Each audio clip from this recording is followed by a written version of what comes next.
Welcome to School of Thumb, the series that asks plant experts to solve your common garden guesswork. We're pruning back gardening to its core and getting you the answers to the questions you've been asking across Australia. I'd love to be able to harvest coriander, spring onion. Is that a herb?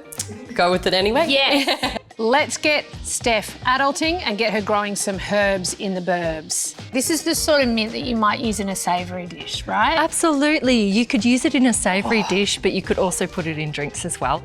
I definitely haven't always been a houseplant person, but in lockdown I committed to this beautiful house and wanting to fill it with plants. Doesn't her place look homely because of all the greenery? Yeah. So cosy. So, what's your question then for our experts? So we'd love to know if there's something we need to do with our lemon tree, whether or not we need to fertilise it. We just really want to get like big, juicy, plump lemons. You can basically give it a liquid fertiliser all through the growing months, once a month. Takes a lot of energy to grow fruit. Welcome to School of Thumb. Happy growing, Australia.